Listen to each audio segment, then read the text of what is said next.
Are you ready? Because what I'm about to tell you will make you question the meaning of kindness, loyalty, and trust. This isn't just a sad story, this is a warning. Have you ever done something small, something that felt harmless, but it ended up destroying your entire life? That's exactly what happened to Mary. And trust me, once you hear what her boss did to her, your heart will not rest. Mary was a quiet woman. Not shy, just tired. You know that kind of tired that sits in your bones and refuses to leave? That was Mary. She worked as a maid in the giant mansion of billionaire Desmond Cole. A man the world loved. The newspapers called him the city's generous heart. People adored him. Kids waved when his car passed. Adults smiled just hearing his name, but the people who worked under him, they knew better. They knew there was something cold behind those perfect white teeth. Something dark. Something dangerous. Let me take you back to the night everything started to go wrong. The mansion was glowing like a palace. Marble floors shining like mirrors. Long tables overflowing with roasted chicken, soft bread, rich soups, the kind of food that could feed a whole village. Desmond and his family laughed loudly at the dining table. They didn't even finish half of the food. And when they were done, Desmond's wife snapped her fingers at the staff. Throw everything away. I don't like old food. Just like that. Golden bowls full of untouched food? Straight to the trash. And Mary stood still for a second. Her hands trembled. She thought of her children waiting at home with empty stomachs. Her husband, Michael, coughing through the night because sickness and hunger had teamed up against him. And hunger doesn't whisper. It screams. When the kitchen emptied out, she moved fast. Heart pounding. Eyes shaking. She wrapped some warm chicken and bread in foil and slipped it quietly into her old handbag. God, forgive me, she whispered. I just want my children to eat. What she didn't know was that above her head, a tiny red light blinked. A CCTV camera caught everything. That night, she reached home quietly. Her children were asleep already. Michael was awake, but weak. His breath was shallow, his cough dry. When she opened the foil and the smell of roasted chicken filled the room, his eyes lit up. Food, he whispered. Yes, she said softly. Eat. Please. He ate slowly, thanking her with every bite. Mary didn't eat. She just watched him. That kind of love, the kind where you give up your own food to feed someone else, it's a love most people will never understand. But that peaceful night was just the calm before a storm Mary wasn't ready for. Sometime after midnight, Michael woke up clutching his stomach. At first, it was just a small pain. Like maybe he ate too fast, but then it became fire. He gasped. He coughed. He begged for help. His chest tightened. His hands shook. Mary tried to hold him, tried to give him water, tried to pray, tried to understand what was happening, but nothing worked. And then, just like that, he stopped breathing and Mary screamed so loudly the neighbors came running. The room filled with whispers. Suspicion. Fear. Somebody asked the question that changed everything. What did he eat tonight? Chicken, Mary cried. The one I brought from work. People stared at her differently now. Not as a mother. Not as a wife. As something else. Something dangerous. Something guilty. By morning, the whole neighborhood believed she poisoned her own husband, but the worst part wasn't the rumors. It wasn't the crowd. It wasn't even the police. It was when Desmond himself showed up, black suit, sunglasses, calm face. Poison, he said slowly. From my house? That is surprising. But his eyes were too calm. Mary bowed at his feet, begging him to explain to everyone that she would never hurt her husband. And Desmond, he smiled. That smile should have warned her. That smile had evil written all over it. A few weeks after the funeral, Mary returned to work. She had no choice. Her children needed food. School fees. Clothes. Life doesn't pause for grief. And suddenly, Desmond became kind. Too kind. He called her into his office often. Gave her money. Asked about her health. Asked if she was lonely or Mary thought he was just being supportive. But one afternoon, he said something that cracked the ground beneath her feet. I love you, Mary. Let me take care of you. You're too beautiful to suffer like this. Mary froze. No, sir. No. This is wrong. But Desmond wasn't used to hearing no. Especially from someone he considered below him. Your husband is gone, he said quietly. You should be grateful. Now you can finally be mine. Sir, she whispered, shaking, I will never do that. Never. His smile faded, his eyes hardened, his voice dropped to a chilling whisper. You will regret rejecting me.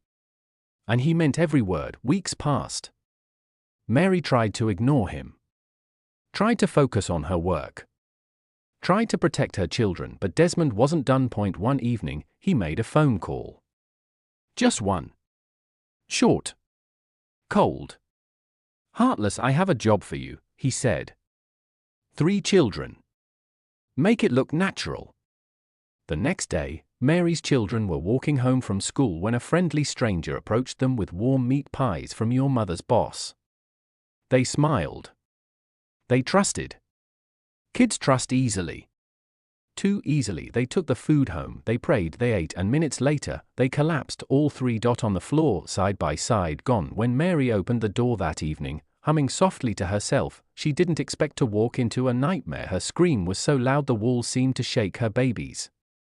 Her whole world. Her reason to live. Gone.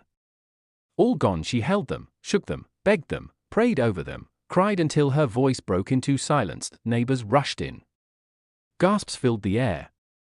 People fell to their knees. Even the strongest among them couldn't hold back tears. The news reached Desmond that same night. He didn't cry. He didn't look sad. He didn't even pretend to care. He took a slow sip of wine and whispered, smiling, now she has no choice. She will be mine. This man didn't just ruin her life. He erased it. Her husband, her children, her peace, all gone because of one evil man with too much power and no soul. And to this day, Mary never found out the truth because the man she trusted most was the one who destroyed everything she loved. Mary sat frozen in front of the screen. The dim light of the computer flickered across her hollow face as the final recording replayed in her mind. Desmond's calm voice, his cold command, his plan to take her for the first time since her children's death. Her grief changed shape. It hardened. It sharpened. It turned into something deadly. Revenge wasn't a thought, it was a pulse inside her, but revenge needed clarity. And right now, Mary had none. Her hand shook violently, her breath came in sharp bursts. She felt like the walls were closing in on her. Her entire world, destroyed by one monster who walked around smiling like a saint. She pressed her palms against her face and whispered, why? Why me? Why my children? But no answer came. Just silence. Heavy, cruel silence. Suddenly, a soft tap echoed at her window. Mary's heart leaped to her throat. She turned slowly. The curtain moved slightly with the night breeze, and a familiar silhouette appeared, the same woman from earlier. Mary hurried to open the window. I told you, the woman whispered, stepping inside, you're not alone in this. Who are you? Mary demanded. Her voice cracked but held a fire that hadn't been there before. The woman looked around cautiously and closed the curtains. My name doesn't matter. What matters is that I used to work for Desmond. Mary's breath hitched. You worked for him. I did. The woman nodded. Until I discovered what he really is. Mary swallowed. Why are you helping me? The woman's eyes softened. Because years ago, he took someone from me too. For a moment, neither spoke. Pain recognized pain. How many? Mary whispered, how many has he destroyed? The woman closed her eyes. Too many. People think he's charitable, powerful, respected. But behind that mask, Desmond is a predator. He picks his victims carefully, poor, voiceless, invisible. The kind of people no one will investigate deeply. Mary felt sick. Her knees buckled, and she collapsed onto the worn carpet. The woman knelt beside her. Mary, listen to me. You have something he never wanted anyone to find. Proof. But the police, they won't believe me, Mary cried. They won't, the woman agreed. Not yet. Desmond owns half of them.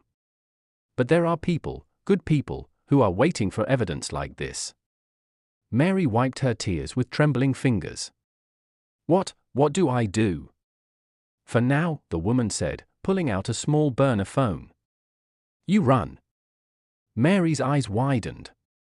Run? Yes, the woman said urgently. Desmond knows you're broken.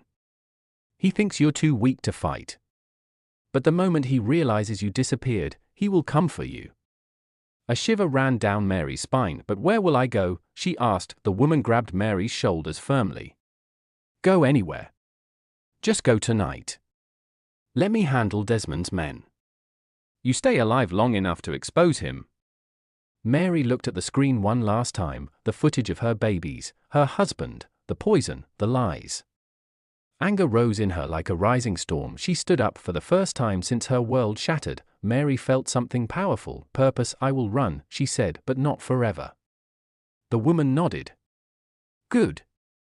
Because one day, you'll come back. Mary picked up the USB, closed her fist around it, and whispered, "And when I do, Desmond Cole will fall."